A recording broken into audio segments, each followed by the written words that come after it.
സാക്ഷ്യം പറയാമെന്ന് സഹോദരങ്ങളോട് കൈ ഉയർത്തുക. രണ്ടുപേരെയും കൊണ്ടുവരിക. നമ്മുടെ കൂട്ടായ്മയിലൂടെ കൊടുത്ത അനുഗ്രഹത്തിന് അവരുടെ ഇപ്പൊ സാക്ഷ്യപ്പെടുത്ത് നമുക്ക് ശ്രദ്ധാപൂർവ്വം കേൾക്കാം.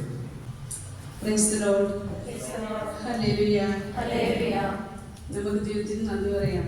നമുക്ക് എല്ലാവർക്കും ദൈവസന്നിധി പ്രാർത്ഥിക്കാൻ, അവിടുത്തെ അനുഗ്രഹം വാങ്ങിക്കാൻ കിട്ടിയ ഈ സമയത്തിന് നന്ദി പറയും. ഒരുപാട് വേദനകളോട് തന്നെ പറയട്ടെ.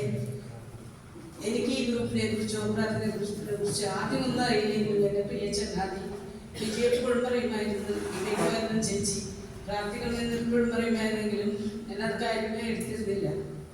പക്ഷേ ഒരു വർഷത്തിനുള്ളിൽ എൻ്റെ ഭർത്താവിന് കിഡ്നി പ്രോബ്ലം വന്നു, ഡയാലിസിസ് ചെയ്തു. ആ ചെയ്യുന്ന ദിവസം വിജയ് എന്നോട് പറഞ്ഞു, ചേച്ചി അവിടെ ഹോസ്പിറ്റലിൽ ഫാത്തിമ ഹോസ്പിറ്റലിൽ ഒരു ബ്രദറുണ്ട്, ക്ലമന്റ് ബ്രദറുണ്ട്, ചേച്ചി വിളിച്ചാൽ മതി വരുമെന്ന് പറഞ്ഞു. ഞാൻ വിളിച്ചിരുന്നെങ്കിലും അദ്ദേഹത്തിന് കിട്ടിയിരുന്നില്ല. അദ്ദേഹത്തിന് ഭർത്താവിന് ഡയാലിസിസ് നല്ലൊരു സോജൻ ഡയാലിസിസ് ചെയ്ത് കഴിഞ്ഞ രാത്രിയിൽ ഞാൻ അവിടെ എമർജൻസി വാർഡിന്റെ പുറത്തിരിക്കുകയാണ്. ഭർത്താവ് എവിടെയാണ് എന്താണെന്നൊന്നും എനിക്കറിയില്ല. പക്ഷെ 9 മണി കഴിഞ്ഞപ്പോൾ ഇത് ശരീരത്തിൽ ആരോ ഒന്ന് തൊട്ടതുപോലെ തോന്നി. നോക്കുമ്പോൾ ക്ലമന്റ് ബ്രദറാണ്. പക്ഷെ ഞാൻ അറിയില്ല, ഞാൻ കണ്ടിട്ടില്ല. ബ്രദർ പറഞ്ഞു, നിങ്ങളുടെ ഭർത്താവ് എവിടെയെങ്കിലും വന്ന് കാണാൻ പറഞ്ഞു. എന്നിട്ട് ഞാൻ കണ്ടു. പക്ഷെ ഈ ബ്രദറിനെ കണ്ടപ്പോൾ സ്വാർത്ഥമില്ലാത്ത ഒരു മനുഷ്യൻ എൻ്റെ മുന്നിൽ വന്ന് നിൽക്കുന്ന ആ നിമിഷം എനിക്ക് തോന്നി. പിന്നീട് പ്രാർത്ഥന ഗ്രൂപ്പിൽ 2-3 വട്ടം ഞാൻ വന്നിരുന്നെങ്കിലും പിന്നീട് വരാൻ കഴിഞ്ഞില്ല. ഇതിനിടയിൽ ഭർത്താവിന് ഇൻഫെക്ഷനായി കഴിഞ്ഞ ഫെബ്രുവരി മാസത്തിൽ ഹോസ്പിറ്റലിൽ സാന്ത്വജന ഹോസ്പിറ്റലിൽ കിടത്തി. ഹോസ്പിറ്റലിൽ അവിടെ എമർജൻസി കൊണ്ടുപോയി, ബ്രോങ്കോസ്കോപ്പിൽ കൊണ്ടുപോയി. അവിടെ ചെന്ന് അവിടെ വെച്ച് അവർ പറഞ്ഞു വൈറ്റ് സെൽസ് വളരെയധികം കൂടിയിരിക്കുകയാണ്, ഇത്തിരി അഡ്മിറ്റ് ആക്കണമെന്ന് പറഞ്ഞു. അവിടെ അഡ്മിറ്റ് ചെയ്തു. ഞാൻ നഴ്സിനോട് പറഞ്ഞു, ഞാൻ തമാശകളൊക്കെ പറഞ്ഞിട്ടാണ് ഡോക്ടറുടെ അടുത്തേക്ക് പോകുന്നത്, സീരിയസ് ആയിട്ടൊന്നും എനിക്കറിയില്ല. അവിടെ ചെന്നപ്പോൾ ഞാൻ ഡോക്ടറോട് ആദ്യം തന്നെ പറയുന്നത്, ഭർത്താവ് ഒരു ഭക്ഷണം കഴിക്കുന്നില്ല, പരസ്പര ബന്ധമില്ലാതൊക്കെ സംസാരിക്കുന്നു എന്നൊക്കെ പറഞ്ഞപ്പോൾ ഡോക്ടർ എന്നോട് പറഞ്ഞു, ഇനി ഡയാലിസിസ് എല്ലാം നിർത്തിയാണ്, ഇനി ഭക്ഷണം കഴിക്കില്ല, നിങ്ങളുടെ ഭർത്താവ് നിമിഷം മരിക്കുകയാണെന്ന് പറഞ്ഞു. ഞാനൊന്ന് അലറി വിളിച്ച് എൻ്റെ ദൈവമേ എന്ന് പറഞ്ഞ് വിളിച്ച് എൻ്റെ മുന്നിലേക്ക് ഈ ചിത്രം ജീവനോടെ വന്ന് എൻ്റെ മുന്നിൽ നിൽക്കുന്നു. അപ്പൊ ഞാൻ ഡോക്ടറോട് പറഞ്ഞു, ഇവിടെ എൻ്റെ ഭർത്താവിനെ കൊണ്ടുപോകണം. അപ്പൊ എവിടെ കൊണ്ടുപോകണം എന്ന് ചോദിച്ചു. ഞാൻ പറഞ്ഞു, ഫാത്തിമയുടെ ശ്രദ്ധയിലോട്ട് കൊണ്ടുപോകണം എനിക്ക്. ഇപ്പൊ ഡോക്ടറിനെ ചോദിച്ചു, അവിടെ ആരെങ്കിലും ഉണ്ടെന്ന് നിർത്തി. ഞാൻ പറഞ്ഞിട്ടുണ്ട്. ഏത് ഡോക്ടറാണെന്ന് ചോദിച്ചു. ഞാൻ പറഞ്ഞു, ഡോക്ടറില്ല, അതൊക്കെ മേലൊരു മനുഷ്യനുണ്ടാവും, ക്ലമന്റ് ബ്രദറുണ്ട്, അദ്ദേഹം പ്രാർത്ഥിക്കും, പ്രാർത്ഥിച്ചാൽ ഭർത്താവ് സുഖപ്പെടും. 39 വർഷം എൻ്റെ കൈ പിടിച്ച അദ്ദേഹം ഇനി ഞാൻ അദ്ദേഹത്തിൻ്റെ കൈ പിടിക്കണമെങ്കിൽ എനിക്ക് വന്ന് കൊണ്ടുപോകണമെന്ന് ഞാൻ പറഞ്ഞു. ഡോക്ടർ പറഞ്ഞു, ഈ നിമിഷം ഒന്ന് കൊണ്ടുപോകുന്ന പെണ്ണിനെ മരിക്കും, കൊണ്ടുപോകാൻ പറ്റില്ല. അതുകൂടാതെ ഇവിടെ ചെയ്ത ചികിത്സകളൊന്നും നിങ്ങൾക്ക് തരില്ല. വൈറ്റ് സെൽസ് 31,000 ആയിരിക്കുകയാണ്. 10 മാക്സിമം ആകാൻ പാടുള്ളൂ. അത് 31,000 ആയിരിക്കുകയാണ്. ഇവിടെ നിന്ന് കൊണ്ടുപോയാൽ ഞങ്ങളുടെ ഒരു റെസ്പോൺസിബിലിറ്റി ഇല്ല, നിങ്ങൾ ആംബുലൻസ് വിളിക്കണം. ഞാൻ സാറിനെ ഞാൻ വിളിക്കാമെന്ന് പറഞ്ഞു. ഇതിനിടയിൽ ഡോക്ടർ ഡയാലിസിസ് ചെയ്യുന്ന ഡോക്ടർ, എൻ്റെ ഭർത്താവിൻ്റെ ഡോക്ടർ ഒരു മലയാളിയാണ്. ഞാൻ അവരെ വിളിച്ചു. അവർ ആ ഡോക്ടർ സംസാരിച്ചു പറഞ്ഞു, നീ അങ്ങനെ വാശി പിടിക്കല്ലേ, എവിടത്തേക്കും കൊണ്ടുപോകാൻ പറ്റില്ല, നീ സത്യം അറിയണം, 10 രാത്രി മരിക്കും. ഞാനപ്പോൾ ദൈവത്തോട് ഒരു വാക്ക് പറഞ്ഞു.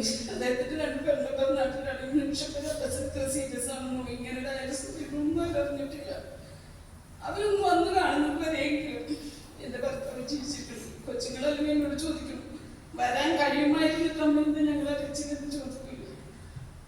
പക്ഷേ എനിക്ക് മുമ്പേ അവിടെ ഞാൻ മാത്രം അറിഞ്ഞൊരു സംഗതി, എൻ്റെ മക്കൾ രാത്രി 3 മണിക്ക് ഇറങ്ങി പിറ്റേ ദിവസം രാവിലെ വീട്ടിൽ കൂടെ എത്തി, വരാത്തനെ കാണാതെത്തി. രാത്രിയിൽ ഫോൺ കോൾ വന്നപ്പോൾ ഞാൻ പെട്ടെന്ന് പേടിക്കുകയാണ്, ഹോസ്പിറ്റലിൽ നിന്നായിരിക്കും. കാരണം അവിടെ ആരും കിടക്കില്ല. രാത്രി 12 മണി ആസ്പത്രി കിടക്കാൻ ഞാൻ ഇങ്ങനെ കാത്തു നിൽക്കും. എനിക്കൊന്നും അറിയാൻ കഴിയില്ല.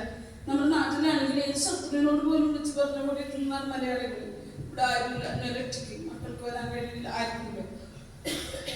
പക്ഷെ പിറ്റേ ദിവസം രാവിലെ ഡോക്ടറെ വിളിക്കുന്നത് ഞാൻ ബ്രദറിന് ഒരു മെസ്സേജ് മാത്രം അയച്ചോളേക്കൊന്നും ശക്തിയില്ലായിരുന്നു. ബ്രദറിനോട് പറഞ്ഞിട്ട് ഭർത്താവിന് സുഖമില്ല, പ്രാർത്ഥിക്കണം, ഇത്രയും ഞാൻ പറഞ്ഞിട്ടുള്ളൂ, വേറെ ഒന്നും പറഞ്ഞിട്ടില്ല. അതിൻ്റെ ഇടയിൽ ചെല്ലാൻ പറഞ്ഞു, വിജി ബ്രദറിനെ വിളിച്ച് കാര്യങ്ങളെല്ലാം പറഞ്ഞിരുന്നു. ഇവിടെ പ്രാർത്ഥനയിൽ എല്ലാവരും നിങ്ങളെല്ലാവരും പ്രാർത്ഥിച്ചിട്ടുണ്ട്. ആ പ്രാർത്ഥനയ്ക്ക് നന്ദി പറയാനാണ് ഞാൻ ഇവിടെ വന്നത്. വാക്കുകളില്ല എനിക്ക്.